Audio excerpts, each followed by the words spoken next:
Kamera pamberi petera mamutasa. Yandira pamberi petera ramambutasa. Zvese zvandichataura ndezvechokwadi. Zvikanyepa ndichabatwa nemhosva.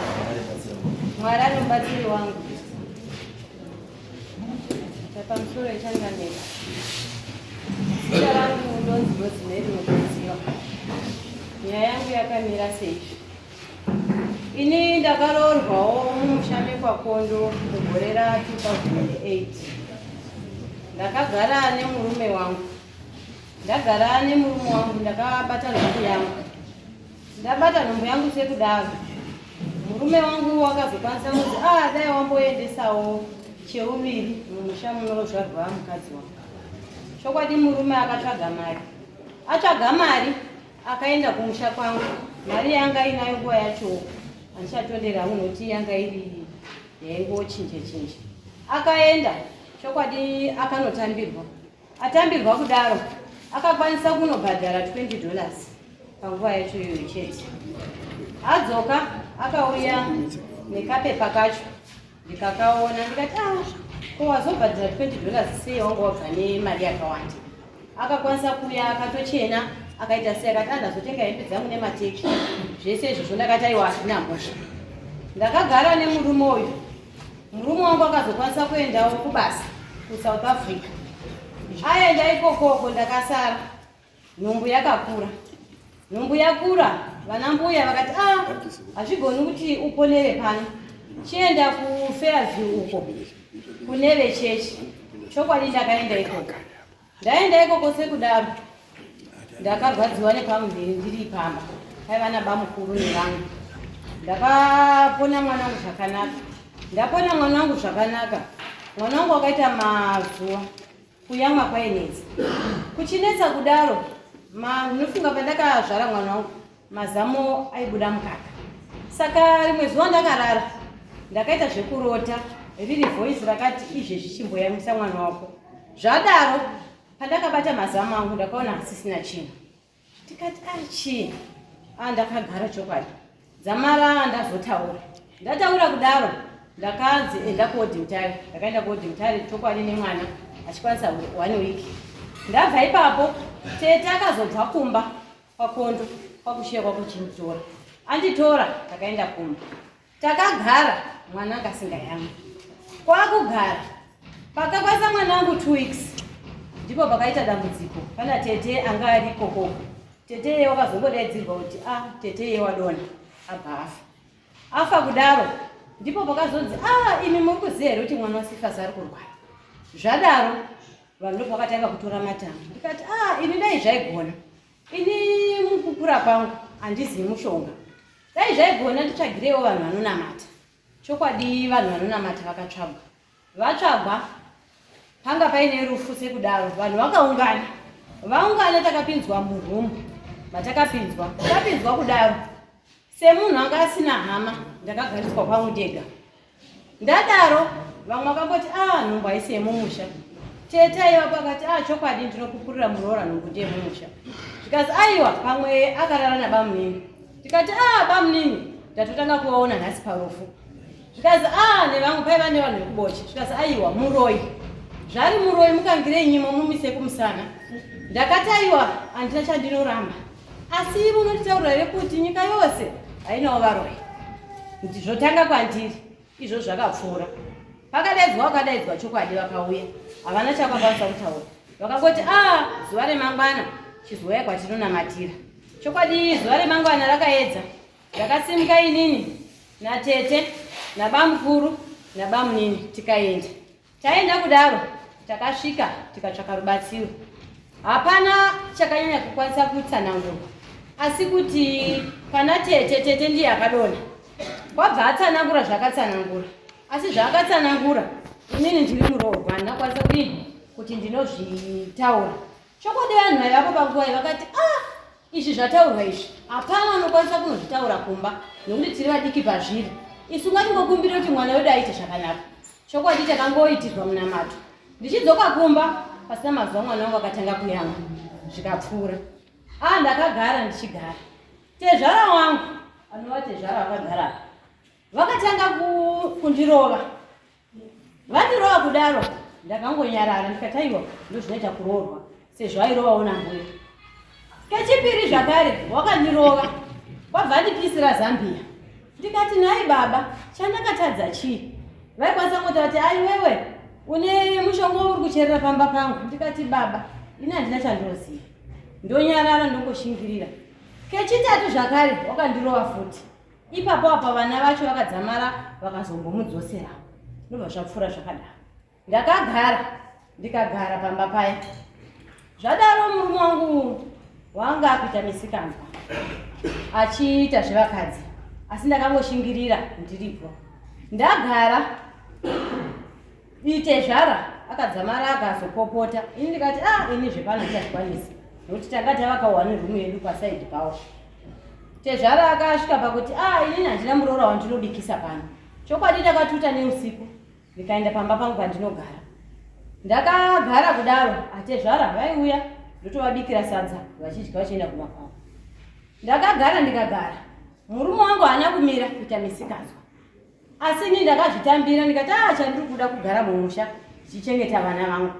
Vamwe vakadzi vaitouya vachitouya kana pambuya ipapo, asi ndaenda ndichichema mbuya wee onaiwo dambudziko randiri, asi hapana akandibatsira. Ndakagara ndava pamba pangu. Matambudziko aingouya asi ndaishingirira ndiripo. Ndagara sekudaro ndakachizoti muna musi wa 16 April gore rinoita Tezvara uya haana kumira. Wakauya zvakare kumba kwangu. Ndofunga ndingati pane nyaya dzanga dzaitika nokuti ndichidzoka kumashure ndakarwara gore rapera. Ndarwara kudaro ndakaenda kuchipatara. Ndaenda kuchipatara ndakanotestwa. Ndatestwa kudaro ndakabatwa HIV positive. Zvinhu zvakandibata dzamara BP yakakwira ndobva ndabatwa futi BP ndobva ndapinda pandishonga. Murume wangu akadaidzwa uya pane dambudziko raitika. Murume wangu haana kuuya. Kuda kuti murume haana kuuya. Murume akateerwa akati aiwa basa randiri busy ndichauya manheru. Murume wangu haana kuuya. Ndikagara dzamara chikafu pamba hapasisina. Ndaingobatsirwawo nevenharaunda vaindibatsirawo. Dzimwe nguva mbuya vaindibikira vondipa. Ndakachengetwa nevana vangu ndo vakandichengeta. Dzama ndaona kuti upenyu hwaoma. Ndakafonera vanhu vekumba ndikati upenyu hwandiremera. Tikati aiwa chimbotsvaga mari kana tokutumira mari wombouya tombokuona. Chokwadi vakatumira mari. Ndikataurira murume wangu aina kufunga kumbodii kumbobuda. Murume wangu akafunga kuti kunyepa. Anga angori kupi kutauni ikoko achiita madhiri ake ikoko. Zvadaro chokwadi ndakabuda ndikaenda. Ndobva ndazodzoka January wandakadzoka murume wangu anga asati adini tamboonana ende hapana akataura neumwe. Ndadzoka ndikagara pamba pangu. Zvadaro murume wangu haana kumira kuita misikanzwa. Dzamara akasvika pakumboti umwe zvakare mukadzi handizivi kuti zvaka zvafamba sei. Mukadzi uyawo nekugumbuka wendakaendawo kwabva ndanoita noizi mumba kwavo. Dzamara mukadzi uya wakaunzwa. Ndakazowana mabhegi amukicheni mangu. Ini kwabva ndabudisa mabhegi andibva ndarasa kunze. Mukadzi uya ndizoone vana vari kutamba pavamwene vangu vane mukadzi asi ndevake. Ndakaendapo nehasha ndikati izvozvi pasikaibva panapa handidi kuona munhu. Chokwadi takanetsana. Dzamara vakandisungisa murume wangu nemukadzi yeye. Mbuya akasvikira pakuti uchabva pano pamusha ini ndiri kuda uyu. Ndakati inini mbuya handibvi nokuti ndakavimbana nemurume wangu tiri vairi. Sekudaro ndikagara. Dzamara neyeye zvakasvika pakusiyana. Kwabva ita futi umwe mukadzi zvakare. Ndobva anditiza ndiite pamuviri pekamwana kangu ane 10 years. Asi ndakashingirira ndikagara pamba. Ndinorarama nemaricho vanondiziva ndinotoita maricho mwana wemuyera ashubhana haana unyopi. Saka ndakashingirira ndiri pamba pangu. Zvadaro murume wangu akadzamara futi kuita zvomwe mukadzi kutauni kwaari. Vatooneka mwana akakwenda kuchikoro. Akauya zvakare nemwana iyeye kumberi kwangu. Ndikamubvunza chinyi nokuti hama dzangu mukaona zvinhu zvakudaro zvinototaura zvega kuti kana nemumba munenge musisina chinyi chakanaka papa sisina nebonde. Ndaimboedzawo kuda kuti naye murume wangu asi zvakashaya basa. Dzamara inini ndakatoti aiwa ini ndinosiya zvakadaro chandinokoshesa vana vangu. Ndakagara musi wa16 April wandikutaura. Mwana wangu ndakamuti mwana wangu kuona mapirisi angu eBP apera. Ndodini? Inini pandakanetsa nemurume nandakuenda kumabheji. Tichinochera mvura tichidzoka kumba. Ndichikwanisa kutengera mwana wangu chikafu zvandaikwanisa. Dzimwe nguva nomboenda kuchikoro ndichishandira school fees. Iye akariko kutauni. Ndadaro ndakati mwana wangu chienda kumabheji. Saka ndiye waifanira kuvhurira mombe musi wacho. Saka tezvara vakabva vauya vakaona mombe asati dzafa. Vasvika vakati Jemu uri kupi? Ndikati Jemu aripo. Ndikati sei anonoka kuvhura mombe. Ndakabva ndasimuka ndibva ndaenda ikoko. Ndasvika ikoko ndakati amamuka sei baba wakadaira zvakanaka. Saka vakazosvikira vakuti muroora. Upenyu huri kurarama na usifadza. Wadi kumboendawo pakondo apa. Wanokumbira kuti vakubatsirira. Vataura nemurume wako. Ndakakwanisa kupindura kuti baba zvese zviri kuitika munozviona zvinokurwadza iwo. Zvikazi zvinondirwadza muroora. Ingawa neni ndinototi ndikaitawo nyaya dzangu ndio vanondibatsira. Ndikati nguva diki vakabva vasanduka baba vaya. Zvikanzi apfutseke. Iwewo nyaya dzako uri kuita unditaurire. Ndikati baba ndakabvira rini ndichitaura kuti mwana wenyu ari kudai. Mese muchitaura ndichitaura mese nambuya kondo. Ndava ne17 years ndiri mumusha. Handisati ndambotengerwa kana chipfeko nemurume wangu. Vana ndinopfekedza ndini ndega nemari. Vadaro zvikanzi apfutseke. Saka ndakaona kuti zviri panapa vakuda kutaura kuti nguva yacho ndaitorwara nemazino vanozviziva. Ndakadzoka kumba kwangu. Ndikataka kumwana musikana wangu ngatiwache. Saka ndakagara pavheranda. Patime yandaiwacha kudaro. Sakondo uya akabva vauya. Uya kondo wangu wasipo. Vakauya vakabata mutsvairo. Vakati gogo ndikati svika here baba. Zvikanzi saka vakabvunza mumwe mukadzi wandaenda naye kubasa. Zvikanzi mai ani bhari. Ndikati mai ani bhari handisi. Zvikanzi ngasasauye pano. Ndikati zvaita sei baba. Zvikanzi ndiye ari kukunyengedza. Ndiye akakutuma kuti uende kumagweji unouya nechirwere. Ndosaka izvezvi mwana wangu asingachauyi pano. Ndosaka ndakati mwana wangu zvakauya ngarare murumu make. Ndikati baba mune chokwadi zvamuri kutaura. Waora. Saka mwana wangu anoda kuurirei pano. Ndikati mazvita baba. Mune chokwadi here baba kutaura kuti ndakaenda kunohura. Since mwana wenyu achiita zvisingaiti makambodzwa here kana kuti ndine zuva rimwe randakabatwa nechikomba kana kuita misikazo. Saka baba akabva ati ndokurova. Ndikati baba zverwendo runozviedzera ini ndinokudzoserai. Ndanga ndagumbuka nemasoko angu andituka. Saka iwaiva pazasi ndiri padenga. Saka time yavakauya baba inini vakauya vachichidi vachida kundibata kudai. Ini ndobva ndakanovabata kudai. Saka takabva tanodonha tese. Ini ndobva ndavagarira pamusoro. Ndochoka tichiri. Ndavagarira pamusoro. Ndakavarova mambama angu 4. Ndobva ndasimuka ndobva ndamira.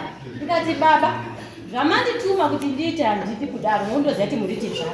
Murite zvara muri baba vemurume wangu. Handizvo zvandinofanira kuti ndikuitei. Musafunga kuti ndikurespektii. Saka vana mai guru vanga vatovapo nguva yacho. Vanga vatomira vakamira nechekure vakati tinosvika sei nokuti mai guru mai wavo vakamborwa nesakondo.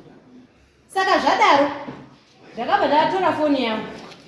Ndobva ndafonera bamguru. Bamguru ndozvaitika kuno. Bamguru akati alright nainini ndichauya ndogadzirisa nyaya. Ndobva ndabva ndaenda pana tete. Ndobva ndasvika ndikati vana tete ndozvaitika pano. Ndokabva atasimuka. Yowe ngati kane. Yowe ngati ndiye achitora zvidhina. Vanobvawachisa. Ndikati mirira aite zvapi zvese zvaanoda nokuti wakatomboti ndopisa kicheni. Ndikati kicheni ndiyo yese ipisai asi ndimuchaigadzirisa. Zvadaro ndakagara ndikagara. Hapana munhu akakwanisa kutienzanisa. Murume wangu kuti ndichimutaurire. Murume wangu akati inini unotondikonesa nehama dzangu. Murume wangu angori kutauni. Ini ndiri pamba nevana vangu. Ndichingoita zvokuti ndikwanise kurarama nevana vangu. Zvadaro mwedzi wapera. Handichaziva wanga uri musi wa15 kana 16 August. Ndakatoenda kuchechi Friday. Ndadzoka mbuya futi wanga asipo. Mbuya wanga aenda kuchechi. Vaenda kuchechi kudaro. Ndakasvika pamba ndikati vana vangu. Ene muona kuti kwasekuru zvipfuyo zvavharirwa. Vana vakaenda chokwadi. Kwabva vadzoka. tikazati avharika kwakuyedza ndakarara nevana vangu vandinorara navo. Mukomana wangu ari ku1 room. Zvadaro ndakazwa kasaundi kakaitika pahwindo, saka ndakabva ndavhunduka ndikagara ndikati chii. Mwana wangu akati mama chii, ndikati handisizoziva kuti chii. Saka patime yandiri kuti chii ndobva ndatora foni yangu kuti ndiedzofonera iye murume wangu ndikati handinongofona nyange dai akasadaira for sure haana kudaira. Patime yandiri kuti rega nditeerere ndobva ndazwa pahwindo kuti ta. Ndobva ndakakasika kumudza vana ndikati kasikai, nokuti maglazi anga kudonhera papilo. Ndikati kasikai, iri dombo iri chii chiri kuitika. Ndakuchibvunda ndakamira zvino ndochidii. Saka ndakatesa time ndione dziri ku5 dzadzimvochi yapo chakati tsva. Ndikati pamwe foni yangu yakarasa. Zvino ndodii. Ndatofonera mumwe ndikati imi handizoziva kuti chii, asi izvezvi zvinoratidza kuti chii idombo. Munhu akati buda, ndikati aiwa ina handibudi dai ndotenga. Zvadaro pamba pangu pane maruva aripo kudai. Saka kechitatu ndobva ndakati ndachimira pakona yewindo. Saka pandakandodongorera kudai ndobva ndakachiona munhu akabva asimuka kwabva ati nendandi. Ndobva ndakati mai we ndofira munhu. Ndakaridza mhere ndikati vanhu wendibatsireiwo mbavha pano nokuti nanyauziva kuti ndiya. Saka pandakadaidzira kuti mbavha mwana wangu mukomana akabva abuda mumba achimhanya. Saka ivo pawakazvinzwa kuti munhu adaidzira kuti mbavha wakabva watanga kumhanya. Pakutanga kumhanya paya mwana wangu achibuda zvikanzi ndiwaniwo ndokuurayi. Ndikati mwana wangu mhanya mumba dzoka, munhu ane ndandi. Mwana wangu achindodzoka mumba kuti atore tochi kuti atoche. Sekuru kondoya vangu watova neka distance vari kumhanya. Saka pandakadaidzira nesimba mwana wameguru ari kuzasi akabva azvizwa wakamhanya wasvika kwakungotora muti pagadheni wabva ati speed kwai ndakangosvika ndichirova. Paakasvika achirova ndobva akamira sakondo yakuti mukadzi wangu aripo. Ini ndiri kuchema ndiri kumba vanhu webataiwo munhu ndione kuti ndianiwo chandakatadza chinyi pamusha pano. Ini ndiri kuchengeta vana vangu ndega pano handina munhu andiri kukumbira chinhu. Ndopandakazomhanya ndisvike ndisakondo ndakakakukasa kubvunza kuti sakondo chandakakutadzirai chii, chandakakushaishirai chii. Ina ndiri kurarama pano ndega ndichirikicha nemwana wangu fomutuyu anotomborovha kuchikoro achienda kumagweja kuti anditsvakire mari yemapiritsi. Chandashaisha chii? Ndikazi hausati watanga pano chapabva chete. Ndikati aiwa zvinei vana maigurungu vacho vangu watosvika vanhu vatoungana. Wakabva waenda kumba kwavo wabva wasvika bva watora demo ravo. Zvikazi ane nharo ngavo yekumwe. Mwana wamaiguru kagrade 7 newangu vakada kutomboenda ikokoko. Ndikati aiwa musaende munotemwa. Wakabva wamira vari ikokoko kubva wapopota. Ndapedza kudaro ndakatora foni yangu zvakare ndobva ndafonera bamukuru. Bamukuru ndo zviri kuno. Ndobva ndabva ndobva ndaenda kuti pana tete ndobva ndanotaura pana tete ndo zviri pano.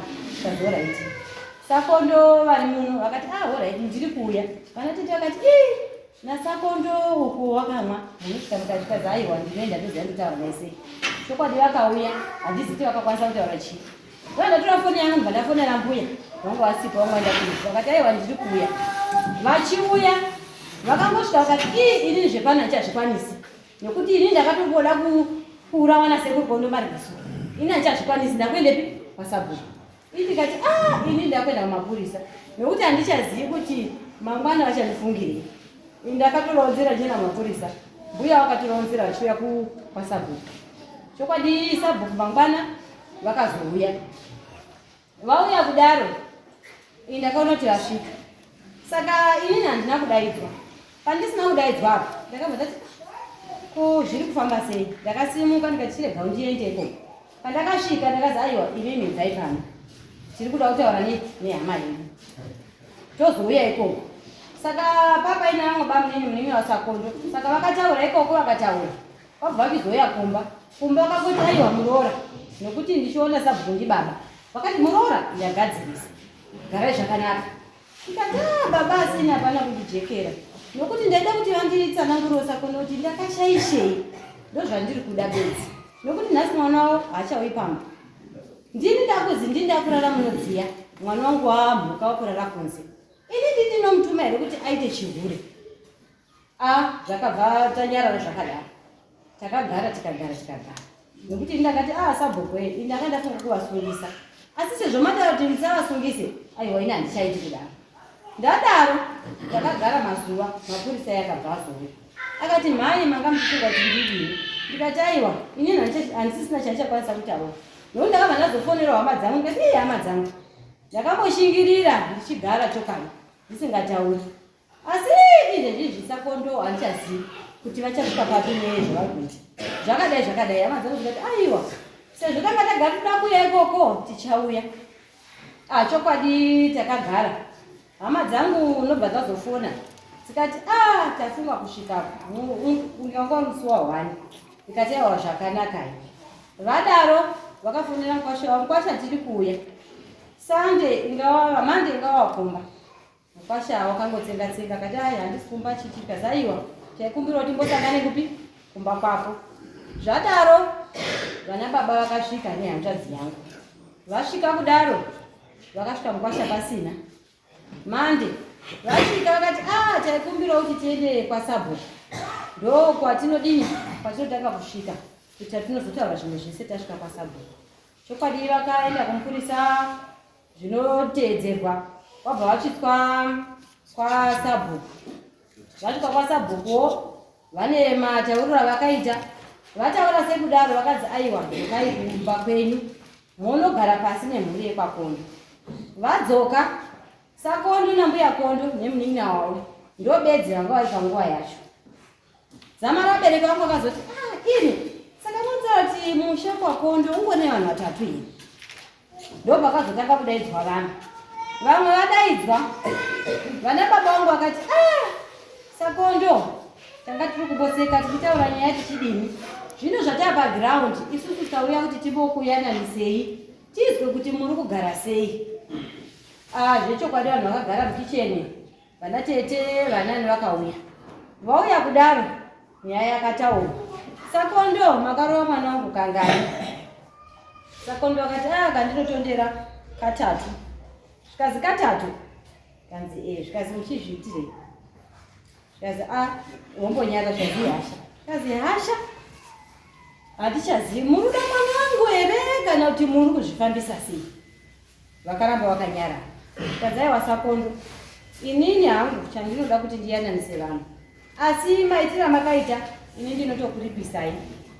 Saka vakataurirana. saKondo akanzi mufanira kuripa.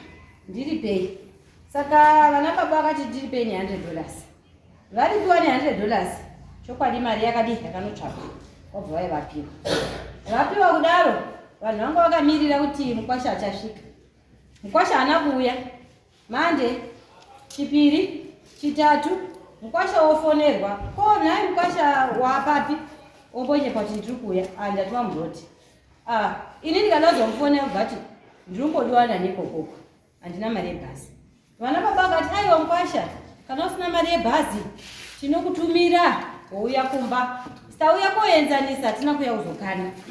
Mukwasha haana kuzvifunga pamwe akati ndinoda kurohwa. Zama raFriday hanzvadzi yangu yakakwira ikadzokera. Yadzokera mukwasha ndobva akazokera. Background taanayo nyaya yenyu chaiyo ndeyekuti according kuSamuel matimu wari kukudzingai. Chokwadi. Saida kuti zoti ari kukudzingai papa ndiya. Ndio pananda kushisha. Ari kundidzinga murume wangu wakachizobvunzwa auya. Akati inini mukadzi andichai. Torai mwana wenyu mudini muende naye. Adaro vanhu vakabvunzwa kuti naini ndo mutemo here unoitwa kuno kana kuti zvakamira sei. Saka vadaro vakabva vanzi alright kana zvirizvo zvinoitwa. Isusu sana baba ndinoziva kuti kutura mwana womunhu imombe. Vadaro tine mombe yedu yatatiinayo yandakabvisawo maoko angu kuti mombe iyoyo ibhadharwe. Murume wangu pakati torai mombe iyoyo mutengese. Saka mombe iyoyo yakatorwa ikatengeswa mari yacho iripo. Zvadaro ndipo pakazoti rimwe zuva mbuya vamwe nevangu ndaitaurawo nevamwe mbuyawo vandaitaura navo. Saka ivo vakabva vazopindirawo panyaya iyoyo vakati uri kuti uda kusiya zviro zvako pai. kasika tora zviro zvako zvese nezvidhina nemarata ubve pano. Zvitori nani tise mutorwa stendi yatuwana anoida. Mangwana chaiwo baba vari kuende pili pasabhuku. Ndipo ndakati naye mbuya ndakashaishei zvekuti nhasi ndine vana havazodzokere vachigara kana kuti iyeni ndinogara semuraramiro wandaita ndiri pamba pangu. Ipapo ndo pane nyaya yekuti vakanditi ibva utatwa kutwese uyendi. Vana mbuya. Right. Unaona wanga? Ndine vana 3. Vakomana wani makuri manga? Mukomana ne 16 years. Musikana ne 13 years. Mukomana mukane 10 years. 10 years. Saka pamukomana mukuru apa Sakondo akazoya futi muzogumisira ndofunga ndamboya ndichiya kwasabhuku tichitaura nyaya dzangu. Wakazosvikira zvekare pakutaura kuti imimi sekuru imi muri kuziya here kuti mwana wenyu ane zvakaita mumusha. Mwana uyu wakaramba kuyamwa kuratidza kuti haasi wemakondo. Baba vakati 16 years muzvitaura nhasi zvabvepi? Saka ipapo ndo pandaida kuti ndosaka ndati ndauya. Saka unotaura kuti Sakondo nhasi ishamwari yako, mangwana muwengi. Mangwana ishamwari yako, mangwana muwengi. Nhasi anenge ari kusaidi kwako, mangwana kana ari soba ari kusaidi kwenyu, kana akadhakwa ari opposite. Ndizvo. Ndikuona mamuta makawanda ndikutoona kuti Sakondo ari kusapota. Sakondo zvavanoita chokwadi chandinoona. Sakondo akasvikira pakutaura kuti inini ndinenge ndichitaurirwa zvandiri kudinizvi nekuti nyaya dzese dzinochiitika inyaya dzinenge dzakadi dzichitaurika. Asi unozonyepera kudini kumwa obva ataura masoko ake. Ndozvinoita Sakondo. Anonyara kutaura zoba. Ari soba atauri. Asi akazongoti imwe ndo paanonya kudini nokuti nguva yacho akatozomboya kuma10 dzeusiku asi iye unotoziva kuti vakauya nguva ina handivhuridho. It's okay. Right. Nyaya imamire yakaita chamufanana nenyaya dzemamuchizwawo dzavo kurambana akushamise handisi asi zviti kuti mutemo kana makurambana unomboti chii handisi mutemo tikutaura pa the reason why ndikubvunza maeji ewana kuti wana umwe wane makore mangani ndekuti ndine am more concerned about the kids not imi mese because pane nyaya chaipawana ndo pane nyaya ipapo wana wenyu wese vari 3 hapana tasvika the age of 18 saka wese mamaina saka na wese vari mamaina vari kuda parental love vari kuda mother's love neshelter pekugara. Saka mutemo unoti kana wana vari under the age of 18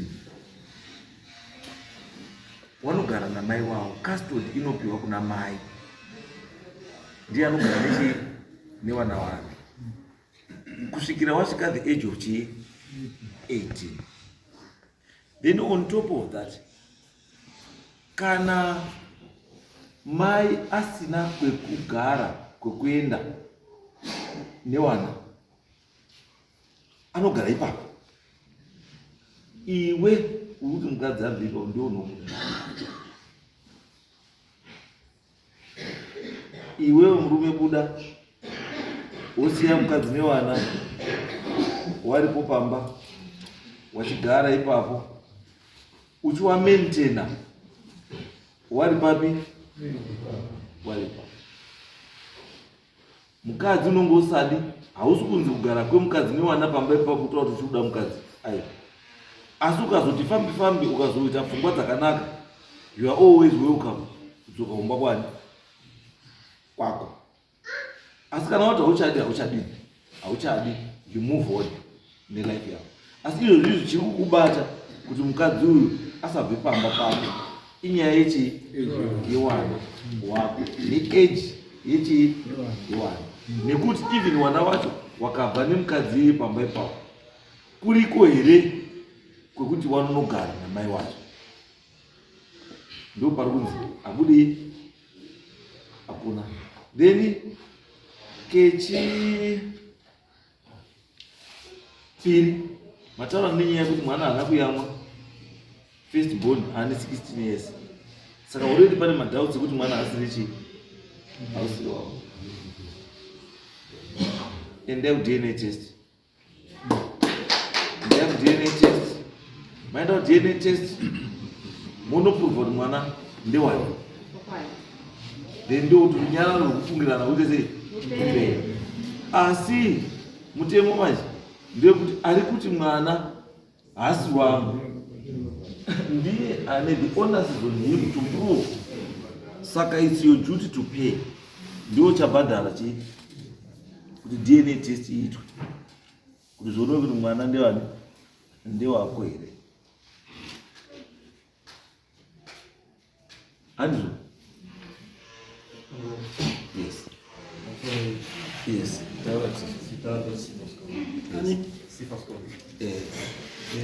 Panyaya tuti reganditi panyaya mwana. Zvinhu inini ndaimetena mwana wangu. Anditi so. Hapana zuwa randakabvunza kuti mwana haasi wangu, mwana haasi wangu. Anditi but nyaya izwa Cephas. Chiri kuitika ndechekuti you are spending most of your time usiri pamba. Izvo spenda time yakawanda usiri pamba. Anditi you are using other people kuti waite mamouthpieces ako yezvauri kuda iwe wakabhara kuti wati mangwana uzofamba uchita kuti handini ndakazvitaura. Chiri kungoti alright, mhuri yako ifambe ichitaura kuti mwana haana kuuya mwana kuti asiwo saka haasi paumba. Wari kuzwana kuti ini nditoziva kuti mwana haana kumbowamwa kutotanga kutozvirweko. Pese pakaita mwana handiti mwana pakatadza kudini kuamwa indandisiri. Saka iwewe mai wako nababa wako hawana kutombokutaura nemukadzi wako kuti taenda kumapostori kuonamatira kuti mwana azotange kuyamwa? Hawana kutaura. Ende mai wako haazvizivi kuti wakana mwana haana kumboyamwa? Hawaiziva kuti munhu angachiri pamba. Aiwa, iwe wazviziva sei kuti aizviziva? Ndikuti matauriro awaita. No, alright. Imi makataura kuti mwana haana kuyamwa saka haasi pano ndiani? Ndisekuru Kondo. Izvi zvakabudikidza nerimwe remazuva. Mbuya Kondo vakasvika nditaura nemunhu andaitaura naye. Saka ivo Mbuya Kondo nguva yese iyi pavakabvunzwa kuti Mbuya Kondo mune chibvumbu nemurore, vakanyarara. Saka musi wakaona ndiri kuwanzira nambuya ngani mbuya ndakuenda mosara nemurume. Zvikazara zvinhu zvakurutakura zvese ndikati zvinhu zvangu ndosiya mudzimba dzangu. Ndo pakadaira Mbuya Kondo akati wati zviro zvakurutakura zvese. Ende ziya kuti une mhosva iwewe. Mwana wako akaramba kuyamwa uratidza kuti unodini? Unozviziya. Vadanduka vakasvika kwauchitaurira chi? Sekuru Kondo. Sekuru Kondo yaende kuchiuya. Murume wangu angati handizvizivi. Ko imi zvamaizotenga manani emumagaba. Maitenga mchiti kudini? Zamuriri.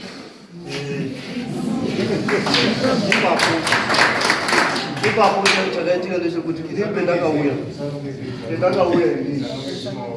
pendakauya inini handitika ndichibva South Africa. Handiti ndichibvunza mwana haasi kunyatsa kuwamwa indava. Hawana kundiudza kuti pane zvakamboitika hawana. Unoziya here chinokwanisa kukonzeresa kuti mwana asayamwa? Hauzivi. It's not always the case yekuti problem ina mai. Iwe wakadarikira nhumbu. Order. Chinoti mwana asayamwa is not always mai. Newe ukadarikira nhumbu. Mwana hayamwa.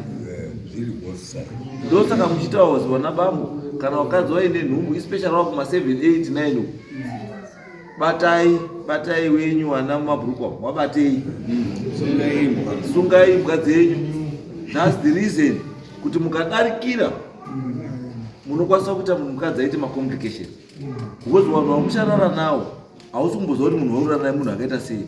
Because vakadzi mazuva ano vamwe wacho vane matambudziko ekuti zvinhu zvimunakire anoshandisa mushonga. Mushonga unoshandiswa wanopfeka mushonga mabhuruku avo. Wapfeka mushonga wamabhuruku avo iwewe ukapinda badzi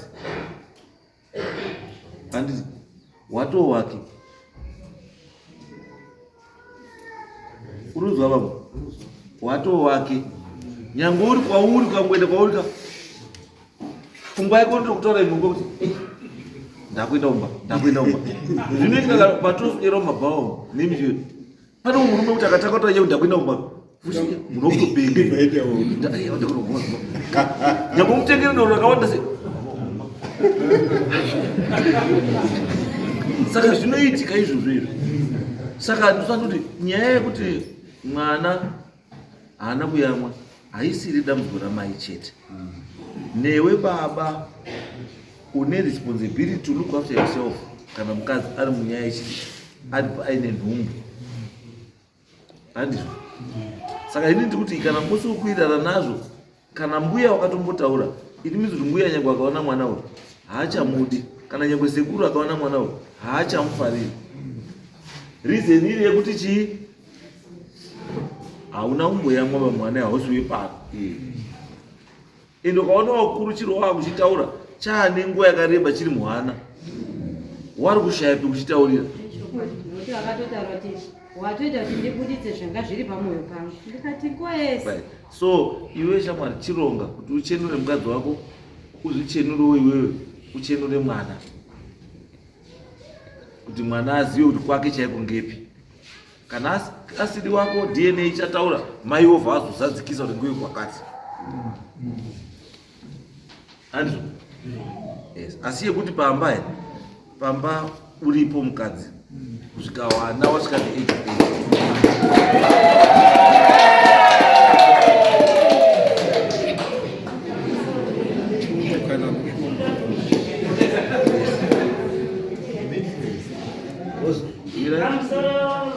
Yes. Ndiri pano ndinenge ndiri kude kuti mutienzanise ngekuti izvozvo takabvunzana tiri mumizi, takabva tasvika kumba wobva wati nehuku newana nasekuru chaivo wendinoti ndiwo baba wauya koti ndiri baba wemwana, haasi kugona pakuti auye kuti mbuya kondo chii chaitika kumizi uko. Tingadai takandoenzanisana zvisakasvika izwai mbuya chandopedza kutaura. Chekutanga chamunofana kuita samai nababa, chamunofana kutanga kuita first, tangai maita dare newenyu mwana. Mobva mamubata paari kukanganisa, mobva mubata kuti mwana uri kukanganisa zvakati. Kana magadzirisa wenyu mwana, mochizotora mwana weumwe mochidaidza hama dzake, mogadzirisa muri chii, muri pamwe chete. Mutemo wedu wechivanhu hamugadzirisi muroraba hama dzake dzisiro.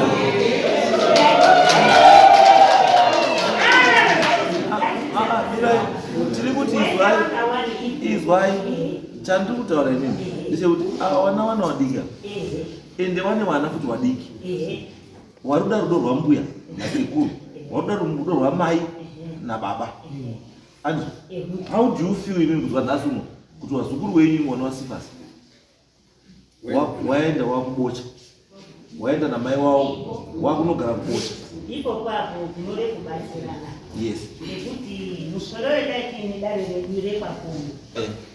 Waripedza kutsanangura ndakati ndiroziye mwana uyu ndiye ndiroziye awa. Ngeiwa chiri ndikandisiripo wanogana.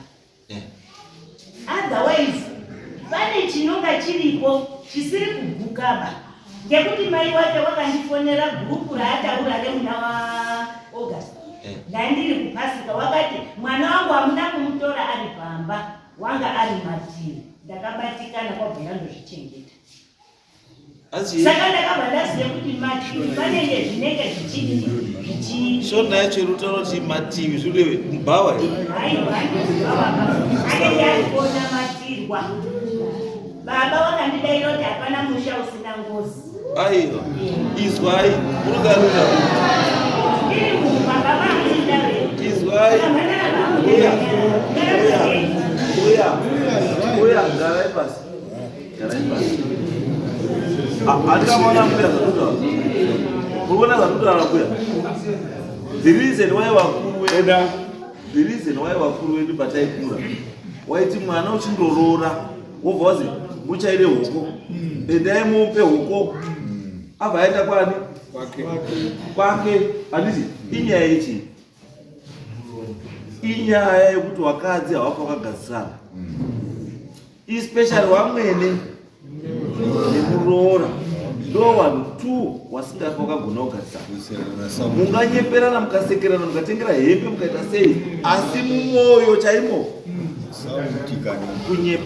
Saka ndokaduka kuti ava vana ava kuti paite peace mumba mavo, mai nababa kudai mukati memereje mwana, kudai mukati masoko, musafidhe mwana nemasoko.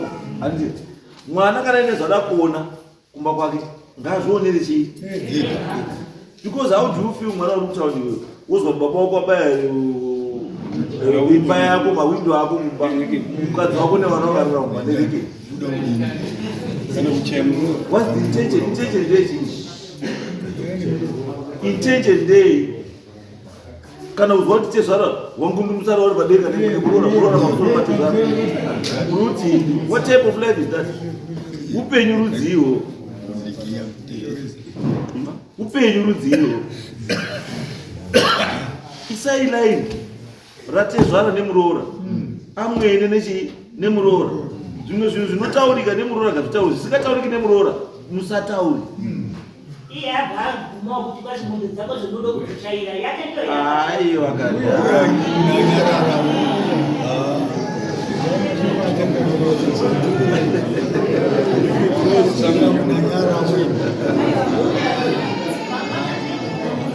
aiwa izwai ngati mbuya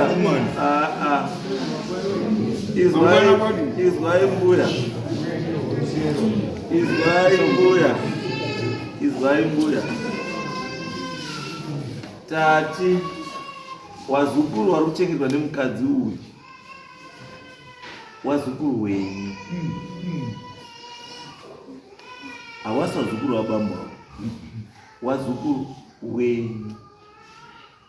Ibasa renyu kuwada nekuwachengetedza nekuwakudza zvakanaka.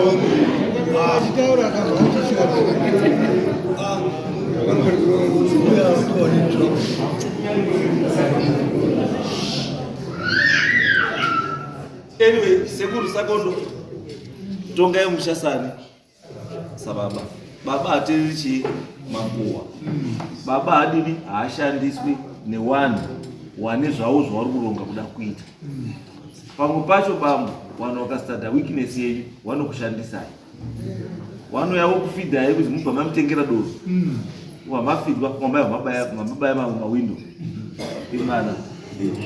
Mawinda mabaya nini mabaya mawana chii? Chamawana chii? Munoshoreka bambo. Muchishandiswa nechii? Nevamwe vanhu. Muroora handimi makamuda, mwana wenyu ndiye akamuda. Saka musashandiswe nemwana wenyu kuramba muroora. Kana asati mukadzi ngaarambe ega mukadzi wake sekumuwana kwaakaita. Handimi akamutsvagira. Paita wana 3 ndima yaipa mubhedha muchimubatsira. Ndima yabatsira. Ndima yabatsira. Kuti wazobudise mwana kutanga wakaita kangani? Mamuripo here. Mamuripo here. Waita kuti mwana chingani? Wechipiri. Wakaita kangani? Tisingawerengeri 9 months basi. Wakaita kangani? Angamuzwa. Waita mwana chingani? Wechi3. Wakaita kangani? Mamuripo. Zvawaita wari kuita mamuripo makazwa. Saka muri wapinda baba. Saka muri wapinda baba. Kana makatwaisira huko. Siyai wari kuhoko yani. Imi mugara kuhoko yani. Zatopera munova makuda matambudziko yese yani. Munosiya. Wana sekuru watoziva isusu. Ndiye kuti akaona muzukuru ari kwa muchunguri. Pamutenga Z, change yacho anotenga mazepe ewazukuru. Unoza bambo. Paanosvika achitenga chingwa. Handiti mushopu akuenda kumba unotenga nechewazukuru. Akakama mukaka sekuru kapu 2 kumba kwake, imwe kapu yacho kwazukuru.